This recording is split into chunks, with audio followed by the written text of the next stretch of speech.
called pastel de nata. Oh, right. The pastel de nata. In Spanish, the nada means that's nothing, right? Yes. So, But that's nata with a D. This is nada. nata. Okay, nata is. Yes. Nata is cream. Cream. Well, custard. Yeah.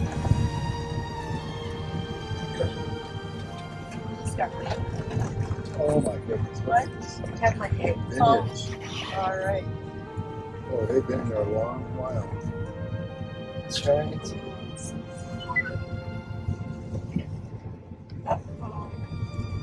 It's breaking apart. Oh. Oh, correct.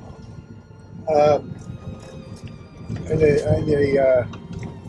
19th century, the French had problems with Here the. it is. Phylloxera. Yeah. Yep.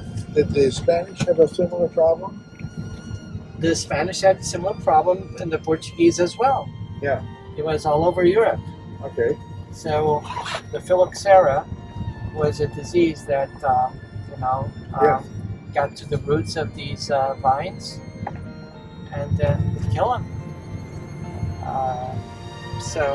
But they made this, I don't know what you call it, you spray on it and it kills the phylloxera. So this is one of the reasons now why they put in each row, or every so often they will put at the end of the row of the vines, they will put roses, rose plants. Yeah. Roses? Roses. Yes. Because the roses They like those better. much more sensitive. They're the first to get hit.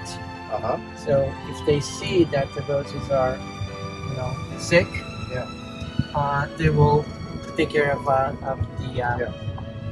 the rest of the stuff right away, Manage. because it takes longer for the phylloxera to hit the roots of the grapes. Yeah. So that's why you see sometimes people, oh, nice. So why do they have roses in the vineyard? Yeah. It's because of that. Where did they get the new cuttings from, the new plants from, to replace the ones that were killed?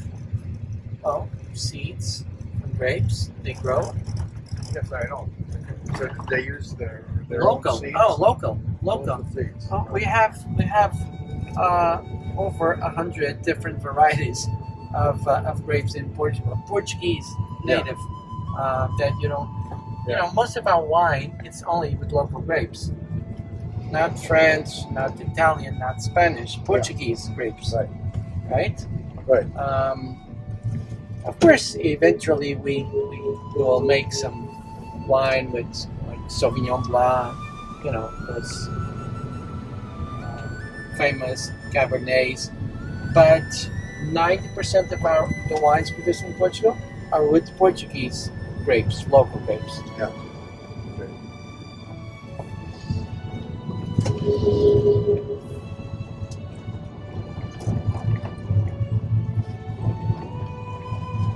So this region that you're going to visit, it was the first demarcated wine region in the world. So what's a demarcated wine region?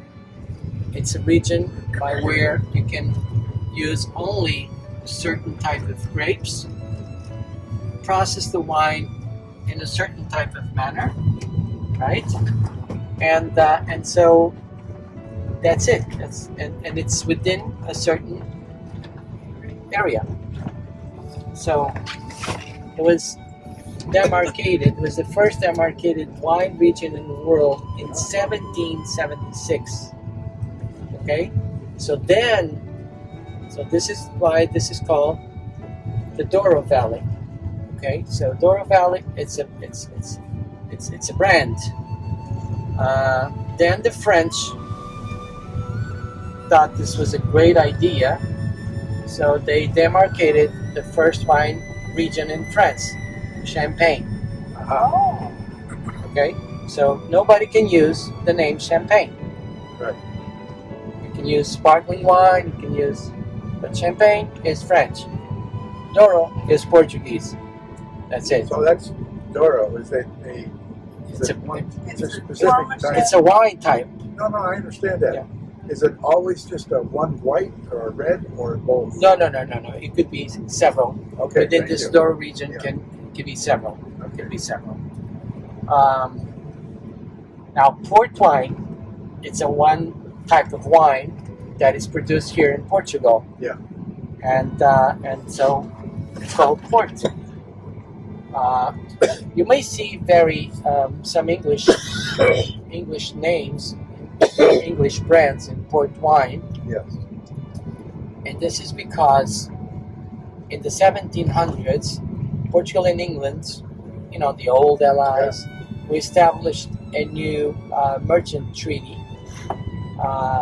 the Between Treaty, as was signed in between England, Yeah. by where they would export their wools to Portugal with no taxation, Yep. and we would export our wine to England with no taxation.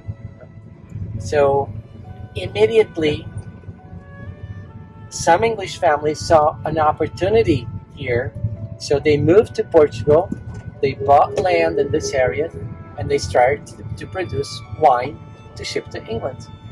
So you'll see a lot of port names, English names, like Taylor's, like Cockburn, like Sandman. Salmon is English, yeah, Sandman. It's English. It's an English name.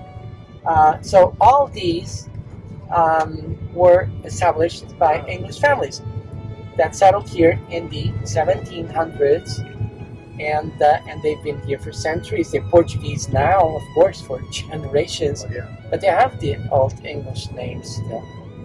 Okay, so that's why you see both the Portuguese brands and the English brands, but they're all Portuguese, of course. Yeah. That's the reason why. By the way, the oldest wine house, port house in Portugal is German. Is Kopke. And Kopke is my wife's family. Oh. Yes, they established themselves here in the 1600s, and they were given a permit by the king to buy land and to produce wine here in the Douro Valley. So in Gaia, across the river from where you are, on the other side of the river, you have all the warehouses. I will show you tomorrow all the warehouses, because the wine was all produced here.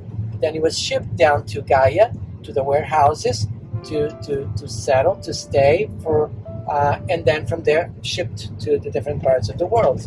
Yeah. So the oldest house there is Kopke. Yeah. What is the best?